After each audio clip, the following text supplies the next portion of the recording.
this section, I wrote things specifically about tsunamis. I'm going to put my glasses on so I can read. And it's basically the theme of my section is the ocean is a terrifying water void that wants to murder us. Like the depths of space, it's filled with awful things that we've never seen before and can't understand. But what is a tsunami?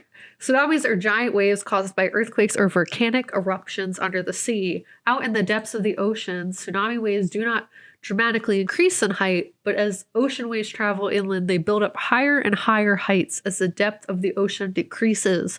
The speed of the tsunami wave depends on the ocean's depth rather than the distance from the source of the wave, and the tsunami waves may travel as fast as jet planes.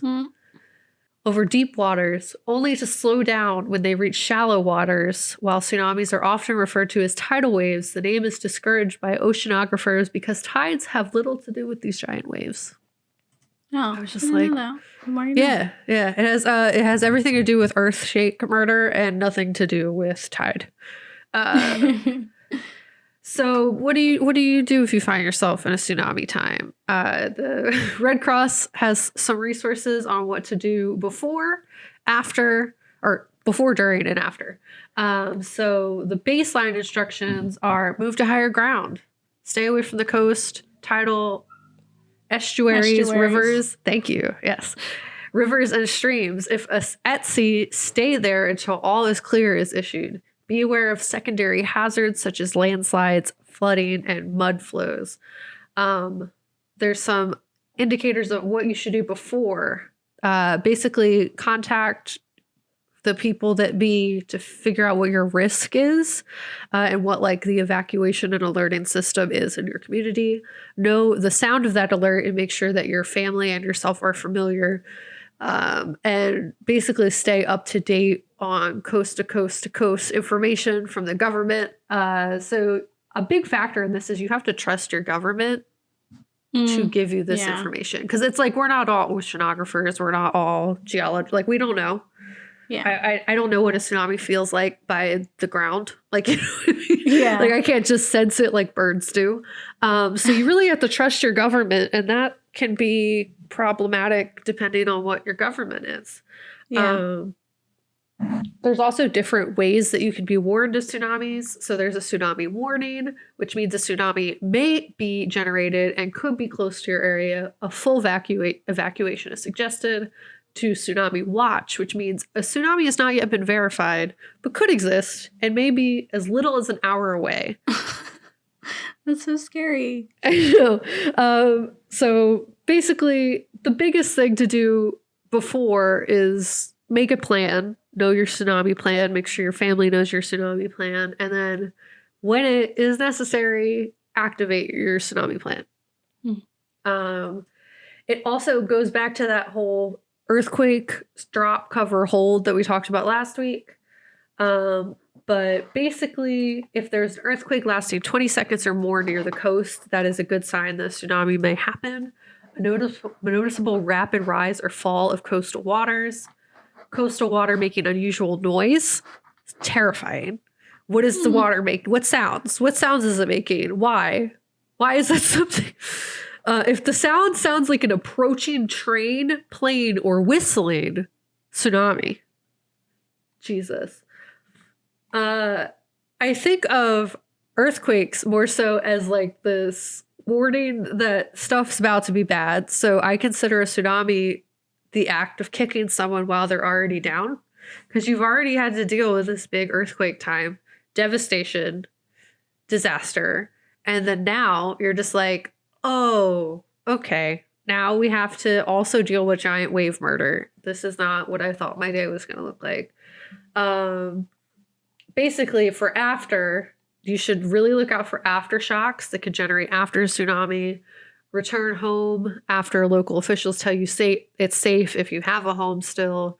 Tsunami can continue for hours, which is something I'm learning today and did not know previously.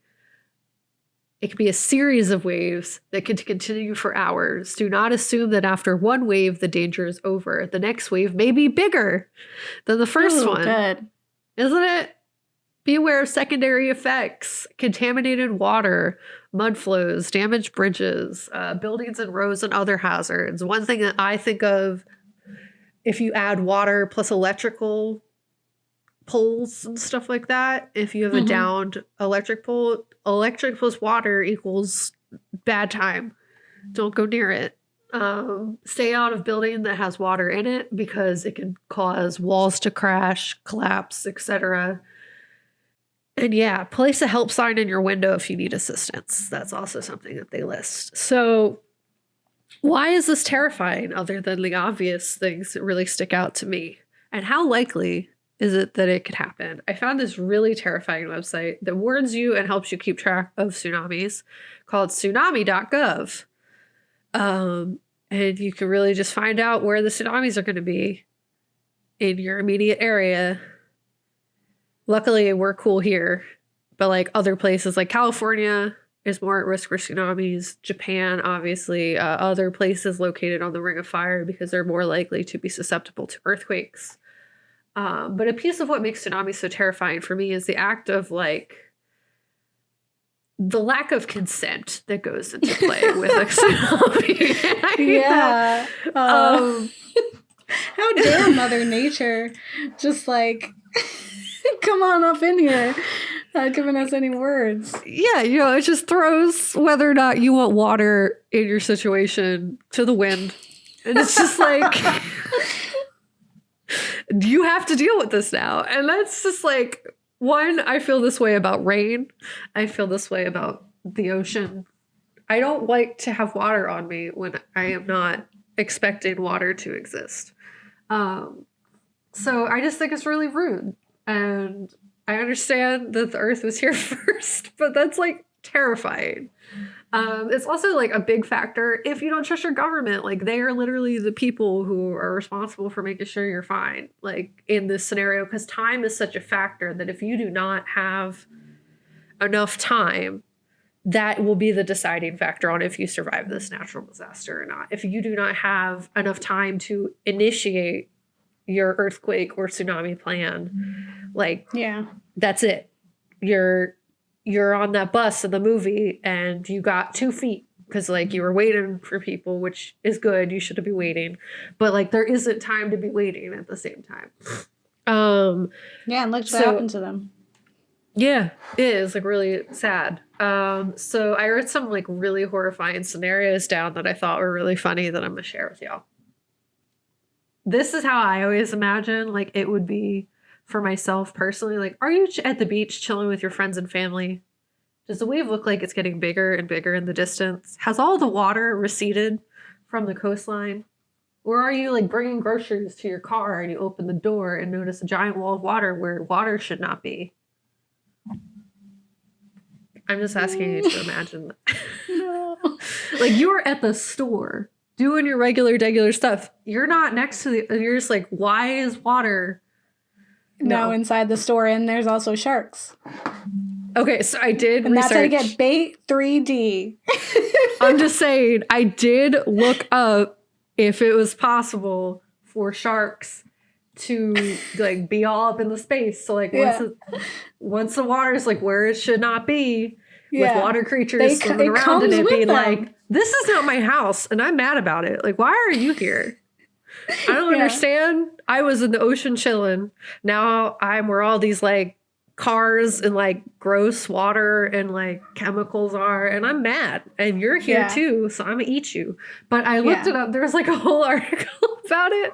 That was definitely written by like teenagers, and it was my favorite thing. But it argued that if given the right circumstances, if a wave were to cross over a school of sharks, and oh god, sharks could in that instance be swept up into the tsunami and put like they'd probably die. But if they didn't die, they could be all up on land eating people. Mm-hmm. Teenagers like said this, Crawl. So I don't know. Crawl felt kind of real because it was like the hurricane. It's Florida. We got gators and we got crocodiles. Only area where there's both. And the water's bringing them up in here and now they're inside your house. Yeah. They're inside your house. You have to fight gator now, crocodile. I don't remember which one it was in there. I'm not going to front. I would just be like, I'm dead now. It's okay. I lived a good life. But that's not going to be the thing that kills me. It'll be my choice. Yeah.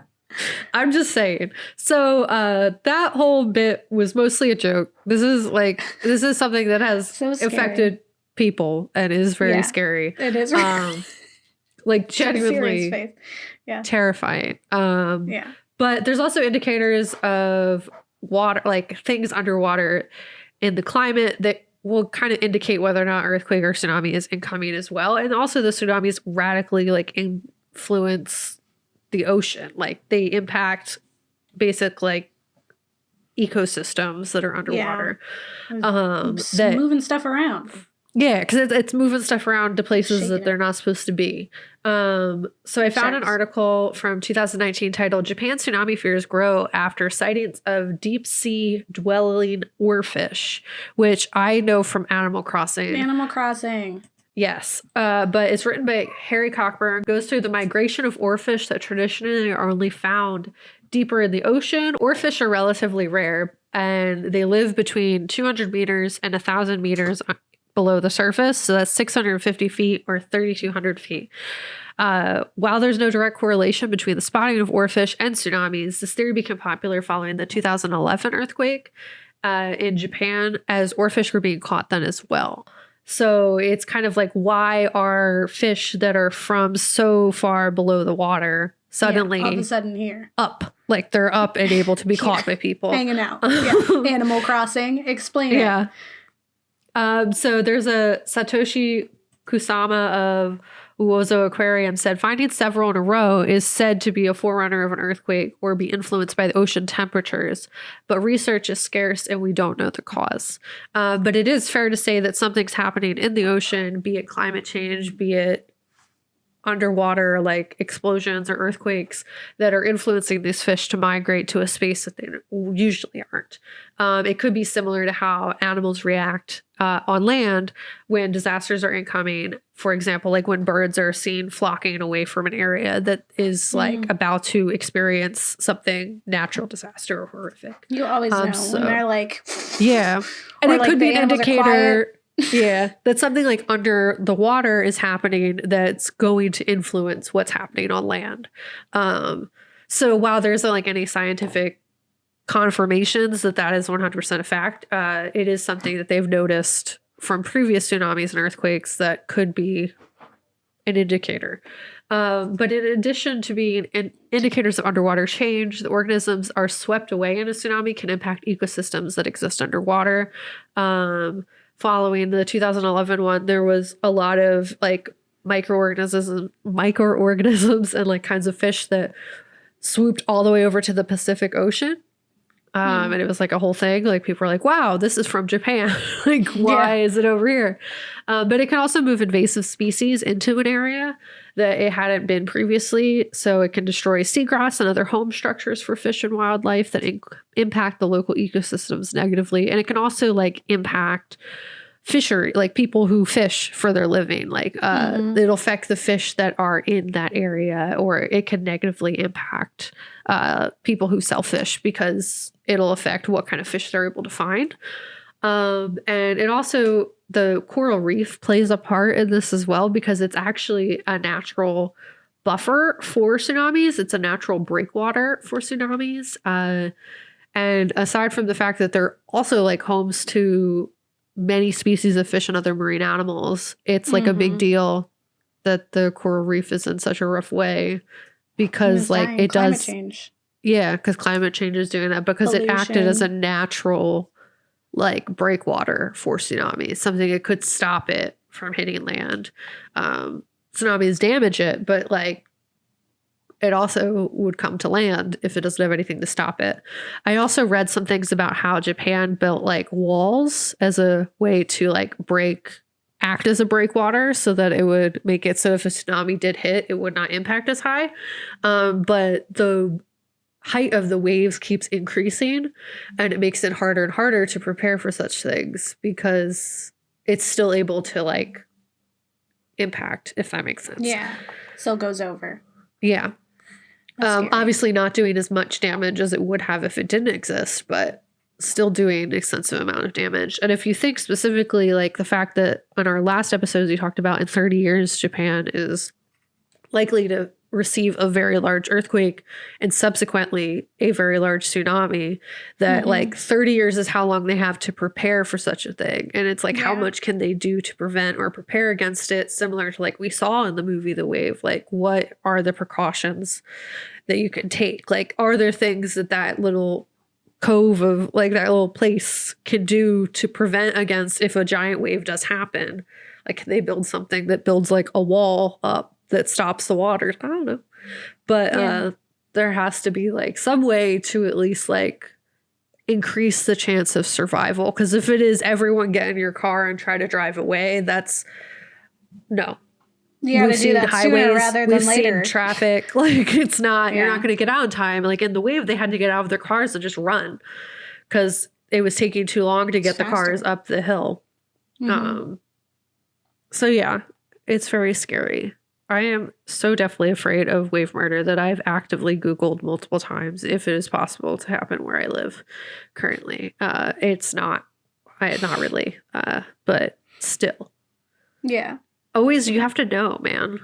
Yeah, well, that's a part of it too. Is like you should know where you are and what natural disasters can happen, so you're aware of like what is. That's something just to consider when you're moving.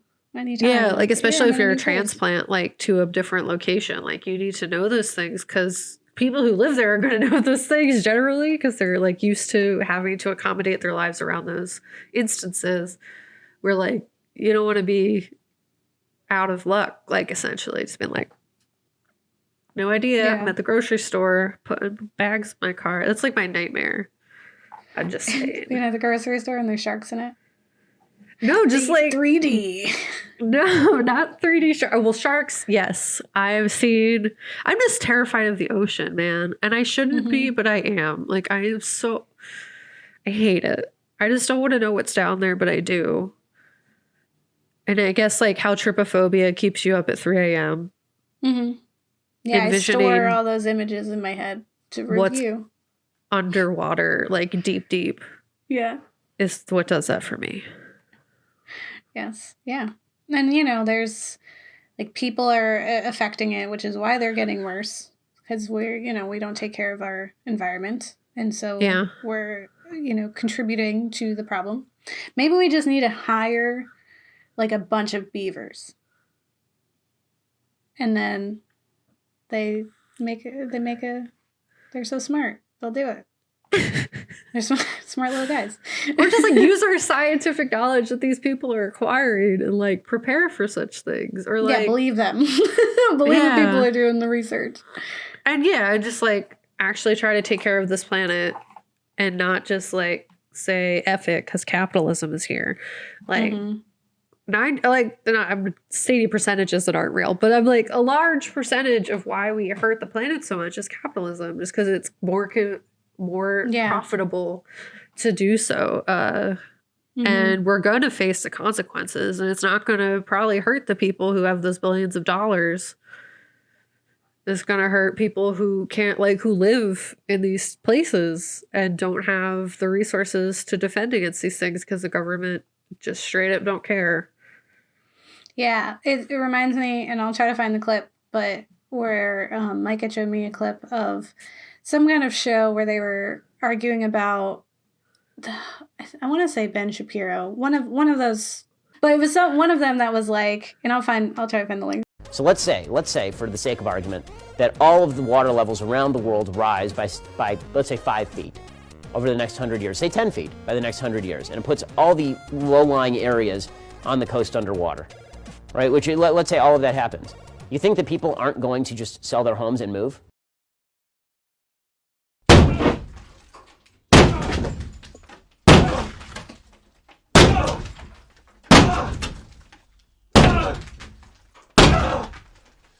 Just one small problem. Sell their houses to who, Ben? King Aquaman? Who's gonna buy houses that are underwater? Like, what are you doing? So it is this, like, we need to, yes, you want to live there because it's beautiful. like I think what in that article from last week was about Greece. Like Greece is beautiful, and it's got great scenery, but it's like we also have to be safe, and there's also acknowledging that like sometimes it's not a choice that people are living there. That's the only place they can live, and we don't have things in place to allow them to adapt and adjust according to what the dangers are. Yeah, and that's a big thing. It's like sometimes people can't just leave. Like it's the whole haunted house thing too. Like you can't just leave the house sometimes. Sometimes you don't have the money to do so. Sometimes you don't have the resources to do so. And also like for a lot of places, like that's like history. Like they have history and it's their home. And just because they don't have like, they shouldn't maybe have to leave. I don't know. Yeah, yeah. And if we could just like protect it and like take things seriously, then it would be good. Don't gaslight scientists. Tell them they're overreacting when it's like their job to know. I like already know there's some sort of like big disaster that's going to happen, and scientists been warning people about it. And like, I don't know. I just feel like that's real. There's enough movies about it. There's enough evidence of how humanity and governments react to knowledge from scientists to prove to me that there probably is something that already exists and they know about it and they've been trying to get people's attention and tell people about it and no one's listening. Conspiracy time. It's not conspiracy. It's pretty accurate. Yeah. But yeah, so that was our episode on tsunamis.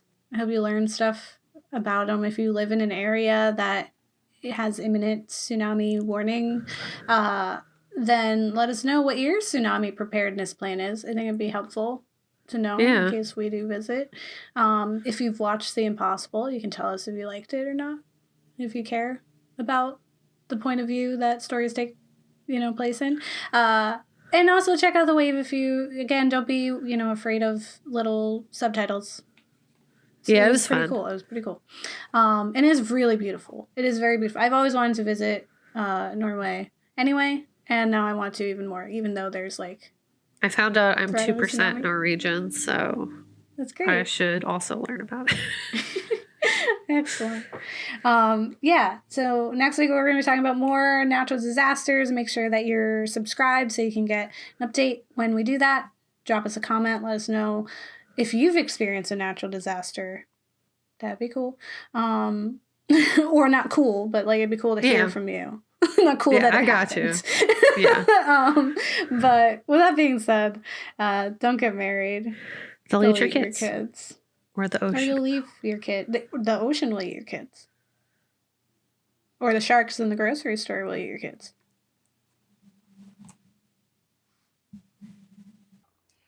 Okay, no. You can't. You can't be here. You're right in the light. All I see is cat shadow on me. And I have to cover your bed because... Move your butt. Go! Gabe is in darkness. Jeez Louise, Charlie, I have